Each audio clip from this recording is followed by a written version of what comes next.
नमस्कार, आप देख रहे हैं दर्श न्यूज। मैं हूं दिव्यांशु। बिहार में अंतिम चरण का चुनाव प्रचार अपने चरम पर है। ऐसे में आज का दिन बिहार के अखाड़े में बहुत सारे नेता उतर गए हैं। बिहार के मुख्यमंत्री नीतीश कुमार, कांग्रेस नेता राहुल गांधी, मध्य प्रदेश के मुख्यमंत्री मोहन यादव जैसे तमाम बड़े चेहरे चुनाव प्रचार में आज दिखेंगे। कांग्रेस के पूर्व अध्यक्ष राहुल गांधी आज यानी सोमवार को एक बार फिर बिहार आ रहे हैं। दूसरे चरण के मतदान से पहले वो बिहार आए थे। अब अंतिम चरण के मतदान से पहले वो बिहार में 3 चुनावी जनसभा को संबोधित करेंगे। कांग्रेस नेता पटना साहिब, आरा और पाटलिपुत्रा सीट से इंडिया गठबंधन के प्रत्याशी के लिए वोट अपील करेंगे। कांग्रेस नेता राहुल गांधी की सोमवार को बिहार में 3 लोकसभा क्षेत्रों में 3 चुनावी रैली को संबोधित करेंगे। कांग्रेस के पूर्व अध्यक्ष राहुल गांधी के साथ तीनों जनसभाओं में आरजेडी नेता तेजस्वी यादव, भाकपा माले महासचिव दीपांकर भट्टाचार्य और वीआईपी के नेता मुकेश सहनी मौजूद रहेंगे। इससे पहले 20 अप्रैल को भागलपुर में राहुल गांधी ने चुनावी सभा को संबोधित किया था। अब चूंकि राहुल गांधी बिहार आ रहे हैं तो जाहिर सी बात है, राजनीतिक हलचल तेज है, सियासी पारा चढ़ा हुआ है। भीषण गर्मी में जहां एक तरफ लोग गर्मी से मुहाल हैं, वहीं चुनावी पारा इतना चढ़ गया है कि जुबानी हमला तेज हो गया है। सम्राट चौधरी ने आज कटाक्ष किया है राहुल गांधी के बिहार दौरे पर। बिहार के डिप्टी सीएम और प्रदेश अध्यक्ष बीजेपी के सम्राट चौधरी ने कटाक्ष किया है, तंज कसा है। उन्होंने कहा कि भ्रष्टाचारियों के सरदार आ रहे हैं। क्या कुछ कहा है सम्राट चौधरी ने, हम आपको सुनाते हैं, सुनिए। देखिए बिहार में क्या होना है, लेकिन यहाँ लालू प्रसाद जी के परिवार जिस तरह शोर मचा रहे हैं, उससे यह स्पष्ट झलकता है ये सारे लोग भ्रष्टाचारी हैं और भ्रष्टाचारी के सरदार दिल्ली से आ रहे हैं, जिनके नेतृत्व में पूरे देश में भ्रष्टाचार हो रहा है।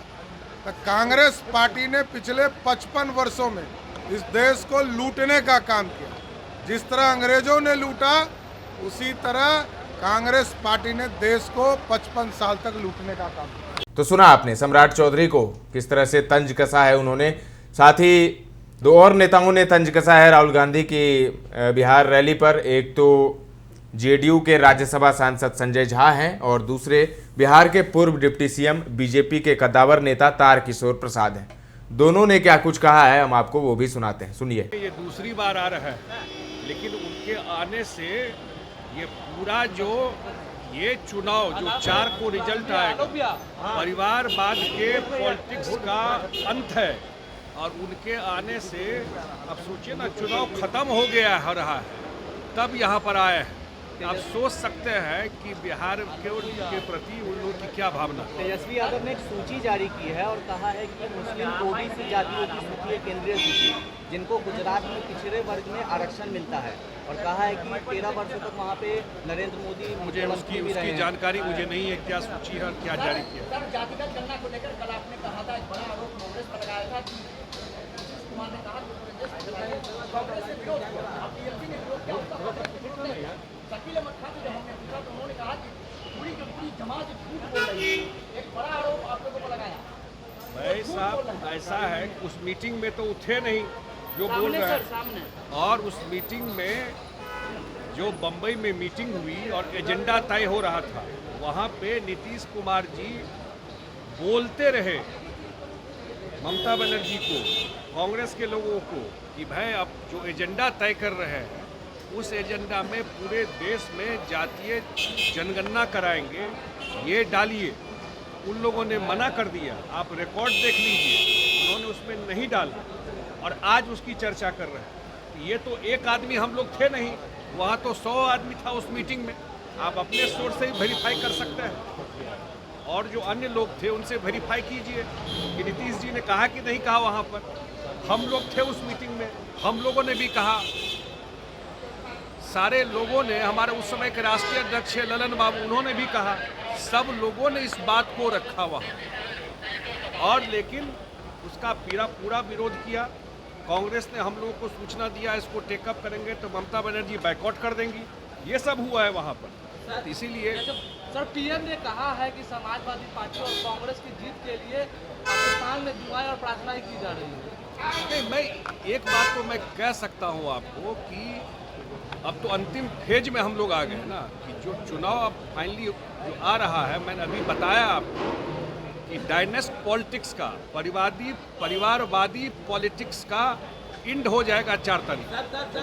सर नीतीश कुमार बोले हैं कि 2025 के विधानसभा के पहले 10 लाख नौकरी पूरा कर देंगे, पर तेजस्वी यादव का कहना है कि 17 साल से कहाँ दे रहे थे नौकरी। अरे वो उनसे पूछिए कि जब 15 साल उनका सरकार था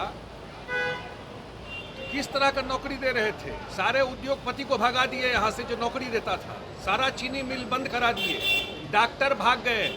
पता नहीं आपको, आप तो यंग आदमी हैं, कोई बचा ही नहीं था बिहार में जिस नौकरी कैसा नौकरी देते हैं पता नहीं है। जमीन के बदले नौकरी है ना भाई, यही नौकरी ने दिए हैं। नीतीश कुमार जी रिकॉर्ड पे बता रहे हैं कि जब डबल डिजिट जीडीपी बिहार का हुआ 2006 के बाद, तो अपॉर्चुनिटी बढ़ा यहाँ पर लोगों का, रोजगार मिलना शुरू हुआ। नौकरी 6 में भी दिए थे, इतने टीचर की बहाली किए पंचायत के माध्यम से, अन्य विभाग में बहाली किए। और अभी भी फिर मैं रिपीट कर देता हूँ, बिना मुख्यमंत्री के एक कागज सरकार में इधर से उधर नहीं होता है। और जो भी कुछ हुआ है नीतीश कुमार जी ने दिया। देखिए, राहुल गांधी जी पटना आ रहे हैं, ये अच्छी बात है कि अंतिम चरण में उन्हें बिहार की याद आई। लेकिन आप जानते हैं कि पूरा भारत, बिहार सहित ने मन बना लिया है कि नरेंद्र मोदी जी को अगला प्रधानमंत्री बनाएंगे। और स्वाभाविक है कि बिहार की 40 की 40 सीटें हम सबों ने देने का संकल्प भी लिया है, और उस ओर हम तेज़ी से आगे भी बढ़ रहे हैं। और हम सब 400 के पार की ओर आगे अग्रसर हैं। इसलिए अब राहुल गांधी जी बिहार आवे न आवे, उसका कोई राजनीतिक लाभ उन्हें नहीं मिलने वाला है, क्योंकि वो इसलिए आ रहे हैं कि अब तुरंत उनको गर्मी की छुट्टी में भी जाना है। और हमारे प्रधानमंत्री जी को चाहे सभी 365 दिन काम करना है, तो एक बहुत मौलिक अंतर है। इसलिए उससे कोई फर्क ना बिहार के मतदाताओं पर पड़ने वाला है, ना देश की राजनीति पर पड़ने वाला है। प्रधानमंत्री के लड्डू वाले बयान पर लालू यादव की बेटी कह रही है कि जीतेगा महागठबंधन और बीजेपी के लड्डू खाएंगे सब लोग बनवाए। नहीं, देखिए, पहले वो अपनी सीट की चिंता करें, वो लगता है कि ज़्यादा बेहतर होगा। वो पूरे हिंदुस्तान की बात वो लोग करने लगती हैं, और वो ऐसे पार्टी की उम्मीदवार है जिसने पिछले लोकसभा के चुनाव में एक सीट भी नहीं जीत पाया, और वो अब प्रधानमंत्री पर टिप्पणी करती हैं, पूरे देश की राजनीति पर बात करती है। पहले वो अपनी सीट बचाने की चिंता करें ना। तेजस्वी यादव ने एक सूची जारी की है और कहा है कि ये गुजरात के मुस्लिम हैं ओबीसी, जिनको पिछड़े वर्ग में आरक्षण मिला है, और तेजस्वी कह रहे हैं कि आरक्षण संविधान कहता है कि आधार जो है वो धर्म के नाम देखिए, पे नहीं चुनाव के समय बहुत सारी चीज़ें याद आने लगी, और पूर्व में जिस प्रकार से मुसलमानों को आरक्षण देंगे और जो कई बातें ये लोग कहा करते थे, और धीरे धीरे जब परिस्थितियाँ पलटने लगी तो अब वो बयान में सुधार कर रहे हैं। कि उनको बता दीजिएगा कि वो काफ़ी देर हो गया। बिहार की जनता और भारत की जनता ने नरेंद्र मोदी जी को तीसरी बार प्रधानमंत्री बनाने का मन बना लिया। तो सुना आपने। अब इसके बाद मुकेश सहनी की भी प्रतिक्रिया आई है। मुकेश सहनी क्या कुछ कह रहे हैं वो भी सुन लीजिए। चरण का अब ये चुनाव होना है और अब अंतिम में राहुल गांधी आ रहे हैं, चुनाव प्रचार क्या कहेंगे? सभी अच्छा है, राहुल गांधी जी आ रहे हैं, और हम लोगों ने तो कमान संभाल ही रखा था ना। और 7वीं चरण का चुनाव है, और इसमें और जोश खोश से हम लोग पूरा पार्टी का पूरा टीम लग गए हैं। एक एक वोट ट्रांसफ़र हो रहा है, और ये अंतिम फेज है, 100% सभी सीट हम लोग जीतने के लिए जा रहे हैं। इसमें कहीं पर कोई किंतु परंतु नहीं है। बीजेपी के कई कद्दावर नेता बिहार आ रहे हैं। आज मोहन यादव जी का भी एंट्री है, पटना में रोड शो करेंगे, सभा को वो तो इससे पहले बड़े बड़े लोग आए हैं ना, वो आए, बिहार आए, घूमे फिरे जाए। वही मेरा आग्रह है इन लोगों सब से कि सिर्फ चुनाव के समय में मत आइए बिहार, उसके अलावा भी बिहार आते रहिए और बिहार में कुछ काम कीजिए। सिर्फ बिहार के लोगों को बेवकूफ़ बनाने के लिए मत आइए। तो इसलिए इस बार तो जो हो रहा है, जो मोदी जी आए और तेजस्वी जी को जो धमकी दिए हैं, वो धमकी इस बार बर्दाश्त कोई नहीं करेगा। और ये तेजस्वी जी को धमकी नहीं दिए, हर वो बिहारी को दिए जो बिहार में रहते हैं, हर वो बिहारी युवा को दिए जो तेजस्वी जी को धमकी दी है। इसलिए आने वाले समय में मजबूती से हम लोग सामना करें और मजबूती से लड़ाई करें। 55 साल आप लोग लूटने का काम किया है। सम्राट चौधरी ने कहा है कि कांग्रेस 55 साल लूटने का सिर्फ काम किया है, और आज आ रहे हैं पटना। देखिए, सम्राट चौधरी जी भी तो कभी इंडिया गठबंधन के साथ थे। और रहा कि सम्राट चौधरी 55 साल की बात कर रहे तो उससे पहले तो उनके पिताजी वगैरह सब राज करते थे। तो जो चीज़ की उनकी जानकारी नहीं है उस पर ज़्यादा सम्राट चौधरी को बात नहीं करना चाहिए। प्रेजेंट में हाँ ये है भारतीय जनता पार्टी का डिप्टी सीएम है और उनको मजबूती से अभी का काम करना चाहिए। उनको ये नहीं पता कि उनके सहयोगी में पूर्व रह चुके हैं या बिहार में राजनीति में जो मजबूत पार्टी है उनका प्रदेश अध्यक्ष का नाम उनको नहीं पता है तो देश के बारे में क्या समझेंगे। तेजस्वी यादव ने ओबीसी मुस्लिम की सूची जारी की है गुजरात की और कहा है कि इन लोगों को पिछड़े वर्ग में आरक्षण मिला हुआ है, लेकिन संविधान कहता है कि धर्म के नाम पर आरक्षण नहीं मिलना चाहिए। और ये वही गुजरात है जहाँ 13 वर्षों तक नरेंद्र मोदी सीएम रहे हैं। ये देखिए कि ये लोगों को भ्रम पैदा करने वाला काम हमेशा भारतीय जनता पार्टी किए हैं। इसलिए तेजस्वी जी ने उनको आईना दिखाया कि आपने जो किया और अभी जो देश के लोगों को गुमराह कर रहे हैं वो गलत कर रहे हैं, इसलिए उनको आईना दिखाया गया चिट्ठी के और उसको मोदी जी तो सुना आपने मुकेश सहनी को। वहीं तेजस्वी यादव ने भी प्रतिक्रिया दी है। तेजस्वी यादव ने क्या कुछ कहा है, सुनिए। राहुल गांधी के बिहार आगमन पर सम्राट चौधरी ने कहा है कि भ्रष्टाचारियों का सरदार है राहुल गांधी, सिर्फ 55 साल लूटा है देश को। इन लोगों की भाषा इतनी नफरत भरी भाषा है। चुनाव को चुनाव के तरीके से लड़ना चाहिए, है ना?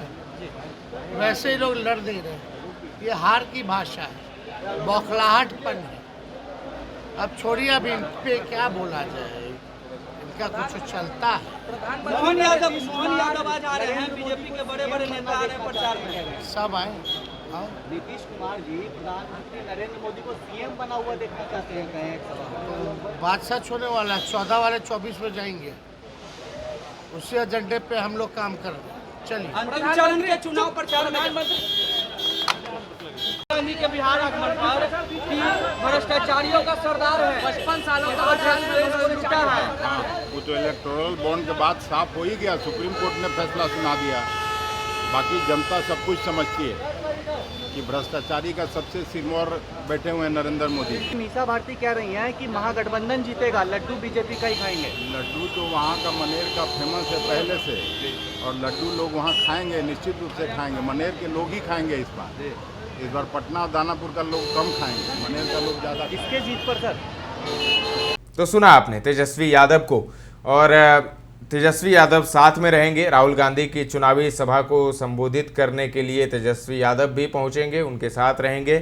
और 3 सभाएं हैं आज राहुल गांधी की। ऐसे में आज का दिन जो है वो बेहद खास है। वहीं नीतीश कुमार की अगर बात करें तो नालंदा जा रहे हैं, अपने गृह जिला जा रहे हैं और वहां पर रोड शो करने वाले हैं नीतीश कुमार। तो अब देखिए क्या होता है। 1 जून को मतदान है और ऐसे में जुबानी हमला तेज है और सब एड़ी चोटी का जोर लगाए हुए हैं। लेकिन अब 4 जून को पता चलेगा कि किसके मेहनत ने रंग लाया है। फिलहाल के लिए इतना ही। तमाम अपडेट्स देते रहेंगे, बने रहें दर्श न्यूज़ के साथ।